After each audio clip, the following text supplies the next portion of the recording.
Hello दोस्तों, स्वागत है आप सभी का राहुल एकेडमी पर। आज हम आपके भारतीय संविधान से संबंधित महत्वपूर्ण अनुच्छेद के ऐसे क्वेश्चन करेंगे जो आपके बार बार रिपीट होते हैं। आपको पता ही होगा कि अनुच्छेद से आपके हर एग्जाम में 2 से 3 क्वेश्चन पूछे जाते हैं। तो अगर आप यह वीडियो देख लेते हैं तो यह टॉपिक आपका अच्छे से कंप्लीट हो जाएगा। और अगर आपको इसका पीडीएफ चाहिए तो नीचे टेलीग्राम का ग्रुप दिया गया है, वहाँ से ज्वाइन होकर इसका पीडीएफ प्राप्त कर सकते हैं। तो चलिए आइए शुरू करते हैं। देखिए आपका पहला क्वेश्चन दे रहा है कि संविधान सभा द्वारा अंतिम रूप से पारित संविधान में कुल कितने अनुच्छेद तथा अनुसूचियां थे। तो देखिए जब आपका संविधान बना था उस समय अनुच्छेदों की संख्या 395 थे और अनुसूची की संख्या आपका 8 था। अगर फिलहाल की बात करें तो फिलहाल आपका अनुच्छेदों की संख्या 400 प्लस हो चुका है और अनुसूची की संख्या आपका 12 है। तो इसे आप अच्छे से याद रखिएगा। इसके आगे देखिए अगला आपका क्वेश्चन दे रहा है कि संविधान के किस अनुच्छेद में यह अंकित है कि इंडिया अर्थात भारत राज्यों का संघ होगा। तो इसका करेक्ट आंसर आपका हो जाएगा अनुच्छेद 1। इसके आगे आपका अगला क्वेश्चन दे रहा है कि भारतीय संविधान के किन अनुच्छेदों में नागरिकता संबंधी प्रावधान है। तो नागरिकता संबंधी प्रावधान आपका अनुच्छेद 5 से लेकर 11 तक है। इसके आगे आपका अगला क्वेश्चन दे रहा है कि निम्नलिखित में से किन अनुच्छेदों द्वारा भारतीय संविधान नागरिकों को मूल अधिकार प्रदान करता है। तो मूल अधिकार आपका अनुच्छेद 12 से लेकर 35 तक है। अगर आपसे पूछा जाए कि मूल अधिकार किस देश के संविधान से लिया गया है तो मूल अधिकार का प्रावधान आपके यूएसए के संविधान से लिया गया है।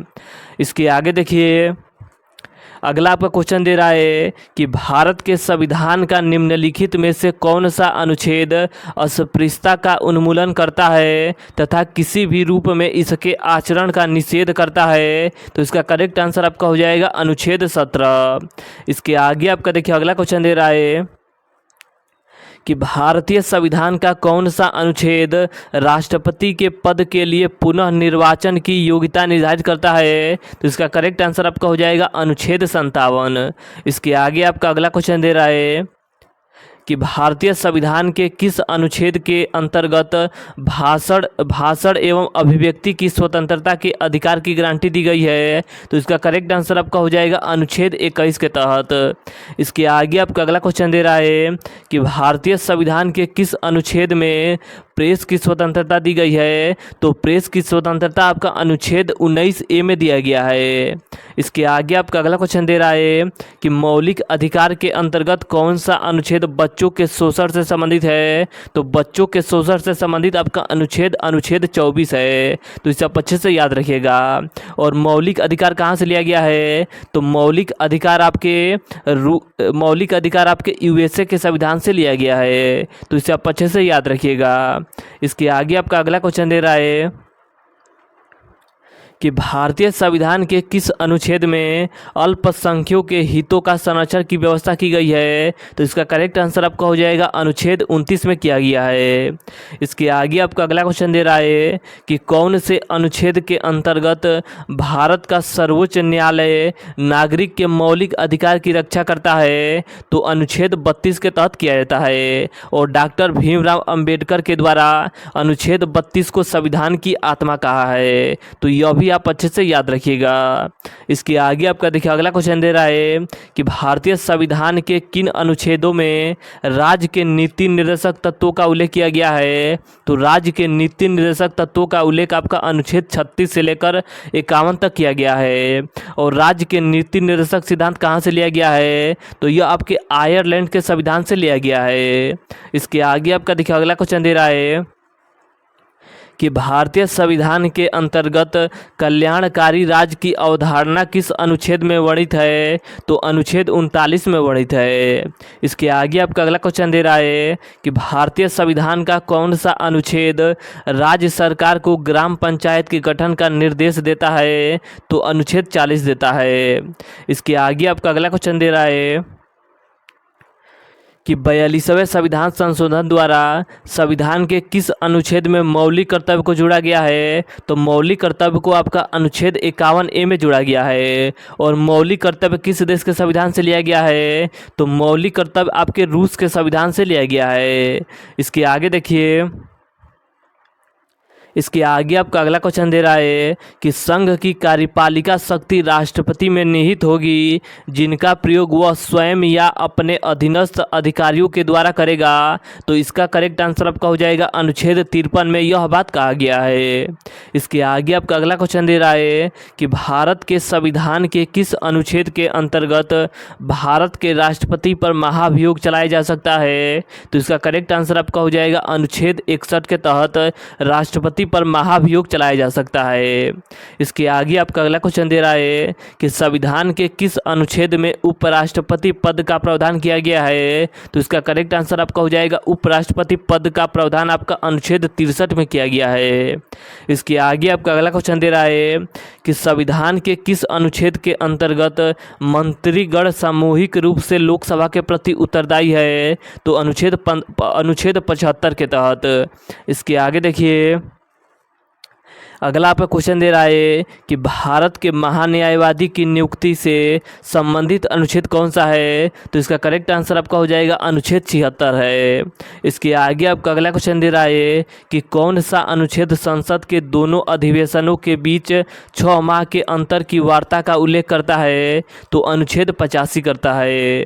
इसके आगे आपका अगला क्वेश्चन दे रहा है कि राष्ट्रपति संविधान के किस अनुच्छेद के अंतर्गत लोकसभा को भंग कर सकता है? तो लोकसभा को भंग आपका राष्ट्रपति अनुच्छेद 85 के अंतर्गत कर सकता है।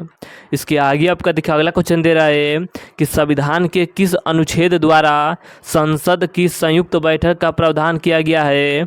तो अनुच्छेद 108 आपका संयुक्त बैठक से संबंधित है। इसके आगे देखिए, अगला आपका क्वेश्चन दे रहा है कि संविधान के किस अनुच्छेद में धन विधेयक की परिभाषा दी गई है? तो धन विधेयक से संबंधित अनुच्छेद आपका अनुच्छेद 110 है। इसके आगे आपका अगला क्वेश्चन दे रहा है कि भारतीय संविधान का निम्नलिखित में से कौन सा अनुच्छेद भारत के राष्ट्रपति अध्यादेश जारी करने की शक्ति प्रदान करता है? तो राष्ट्रपति आपका अध्यादेश जारी कर सकता है अनुच्छेद 123 के तहत।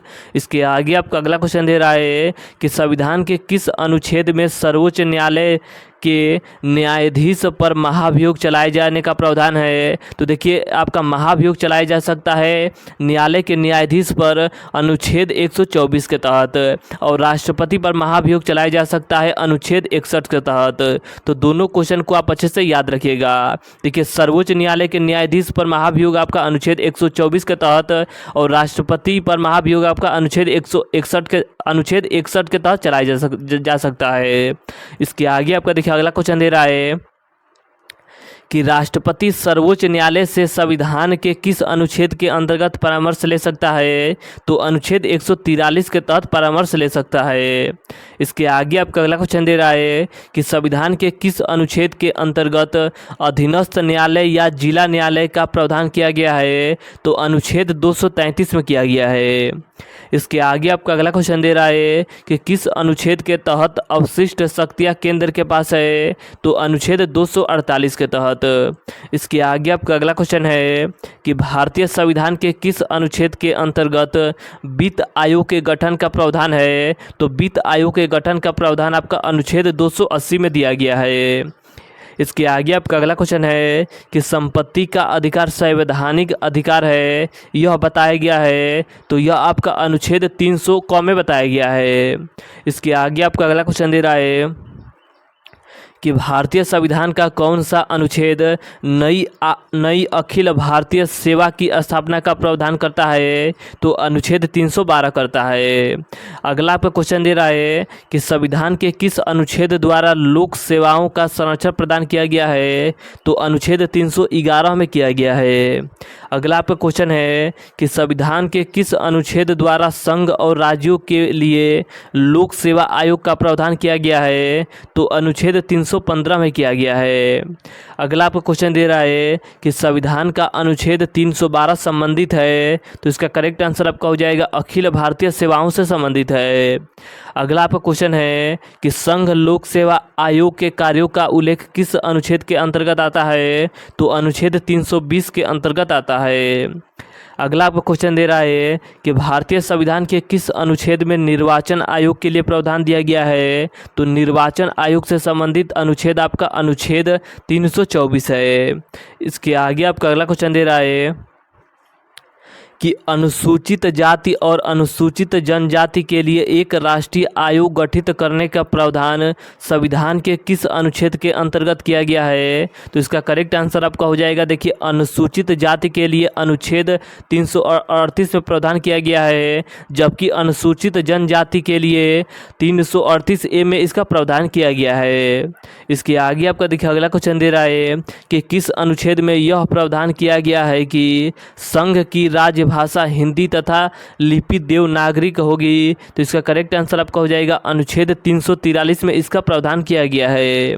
अगला आपका क्वेश्चन दे रहा है कि भारत में बाहरी आक्रमण अथवा सशस्त्र विद्रोह के कारण भारत के राष्ट्रपति द्वारा राष्ट्रीय आपातकाल की घोषणा किसके अंतर्गत की जाती है? तो अनुच्छेद 352 के अंतर्गत किया जाता है। इसके आगे आपका देखिए अगला क्वेश्चन दे रहा है कि संविधान के किस अनुच्छेद के आधार पर वित्तीय आपात की घोषणा राष्ट्रपति करता है? तो वित्तीय आपात से संबंधित अनुच्छेद आपका 360 है। इसके आगे आपका अगला क्वेश्चन दे रहा है कि संविधान में मंत्रिमंडल शब्द का एक बार प्रयोग हुआ है, यह अनुच्छेद कौन सा है? तो मंत्रिमंडल से संबंधित अनुच्छेद आपका 352 अनुच्छेद है। इसके आगे आपका अगला क्वेश्चन दे रहा है कि संसद को संविधान संशोधन का अधिकार दिया गया है, तो इसका करेक्ट आंसर आपका हो जाएगा अनुच्छेद 368 में दिया गया है। और जो आपका संविधान संशोधन की प्रक्रिया है यह किस देश के संविधान से लिया गया है? तो यह आपका दक्षिण अफ्रीका के संविधान से लिया गया है। इसके आगे आपका देखिए अगला क्वेश्चन दे रहा है कि संविधान के किस अनुच्छेद के अंतर्गत नागालैंड राज्य के संबंध में विशेष उपबंध का प्रावधान किया गया है? तो इसका करेक्ट आंसर आपका हो जाएगा अनुच्छेद 371A में किया गया है। इसके आगे आपका देखिए अगला क्वेश्चन दे रहा है कि भारतीय संविधान के किस अनुच्छेद में विभिन्न राज्यों से संबंधित अवशिष्ट शक्तियाँ का प्रावधान है? तो इसका करेक्ट आंसर आपका हो जाएगा अनुच्छेद 371 में है। अगला आपको क्वेश्चन दे रहा है कि संविधान के किस अनुच्छेद में प्रावधानों के अंतर्गत भारत सरकार द्वारा भारत रत्न, पद्म विभूषण आदि अलंकरण प्रदान किए जाते हैं? तो अनुच्छेद 18 के तहत। इसके आगे आपका देखिए अगला क्वेश्चन दे रहा है कि संविधान के किन अनुच्छेदों के अंतर्गत अल्पसंख्यकों को अपनी संस्कृति के संरक्षण तथा अपनी पसंद की शिक्षा संस्थानों की स्थापना व संचालन के अधिकार को मान्यता प्रदान की गई है? तो इसका करेक्ट आंसर आपका हो जाएगा अनुच्छेद 29 और आपका 30 में यह प्रावधान किया गया है। अगला आपका क्वेश्चन दे रहा है कि अनुच्छेद 54 का संबंध किससे है? तो अनुच्छेद 54 का संबंध आपके भारत के राष्ट्रपति का निर्वाचन से है। अगला आपका क्वेश्चन दे रहा है कि अनुच्छेद 75 का संबंध किससे है? तो भारत प्रधानमंत्री और मंत्रिपरिषद की नियुक्ति से संबंधित है अनुच्छेद 75। अगला आपका क्वेश्चन दे रहा है कि अनुच्छेद 155 का संबंध किससे है? तो राज्य के राज्यपाल की नियुक्ति से है। इसके आगे आपका अगला क्वेश्चन दे रहा है कि अनुच्छेद 164 का संबंध किससे है? तो अनुच्छेद 164 का संबंध आपके मुख्यमंत्री और आपके मंत्रिपरिषद की नियुक्ति से है।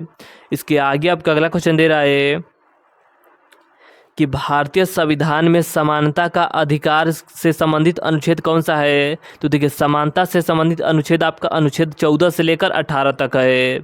इसके आगे आपका अगला क्वेश्चन दे रहा है कि नीति निर्देशक सिद्धांतों के अनुच्छेद में से कौन सा अंतर्राष्ट्रीय शांति और सुरक्षा के संवर्धन से संबंधित है? तो इसका करेक्ट आंसर आपका हो जाएगा अनुच्छेद 51 संबंधित है।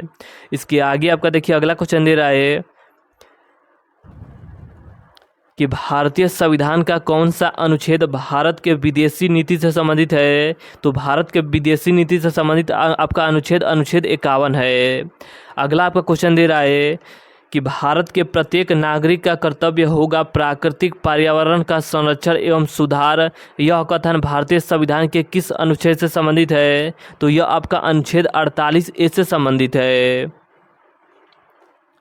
इसके आगे आपका अगला क्वेश्चन दे रहा है कि भारतीय संविधान के किस अनुच्छेद के अंतर्गत नियंत्रक एवं महालेखा परीक्षक की नियुक्ति की गई है? तो अनुच्छेद 148 में किया गया है। इसके आगे आपका अगला क्वेश्चन है कि किसी राज्य में विधान परिषद की स्थापना और समाप्ति का प्रावधान भारतीय संविधान के किस अनुच्छेद में किया गया है? तो अनुच्छेद 169 में किया गया है। इसके आगे देखिए अगला आपका क्वेश्चन दे रहा है कि भारतीय संविधान के किस अनुच्छेद में अनुसूचित जाति और अनुसूचित जनजाति के लिए आरक्षण का प्रावधान किया गया है? तो इसका करेक्ट आंसर आपका हो जाएगा अनुच्छेद 335 में किया गया है। इसके आगे आपका अगला क्वेश्चन है कि विधि के समझ समानता से संबंधित अनुच्छेद कौन सा है? तो अनुच्छेद 14 है। राष्ट्रपति को क्षमादान करने की शक्ति आपका अनुच्छेद 72 में दिया गया है। इसके आगे आपका अगला क्वेश्चन दे रहा है कि संसद का गठन से संबंधित अनुच्छेद कौन सा है? तो अनुच्छेद 79 है। राज्य लोकसभा का गठन किससे संबंधित है? तो देखिए राज्यसभा का गठन आपका अनुच्छेद 80 में दिया गया है, वही आपका लोकसभा का गठन आपका अनुच्छेद 81 में दिया गया है। तो इन दोनों क्वेश्चन को आप अच्छे से याद रखिएगा। अगला आपका क्वेश्चन दे रहा है कि राष्ट्रपति शासन का प्रावधान किससे संबंधित है? तो राष्ट्रपति शासन आपका अनुच्छेद 356 के तहत लगता है। तो देखिए आज हमने आपके अनुच्छेद से संबंधित कुछ ऐसे क्वेश्चन आंसर किए जो आपके बार बार रिपीट होते हैं। और अगर आपको इसका PDF चाहिए तो नीचे टेलीग्राम का ग्रुप दिया गया है, वहां से ज्वाइन होकर इसका PDF प्राप्त कर सकते हैं। और अगर आपको वीडियो अच्छा लगा है तो वीडियो को लाइक और शेयर करना मत भूलिएगा। और अगर आपको किसी टॉपिक पर वीडियो चाहिए तो नीचे आप कमेंट करके बता सकते हैं। तो चलिए आज के लिए इतना ही, धन्यवाद।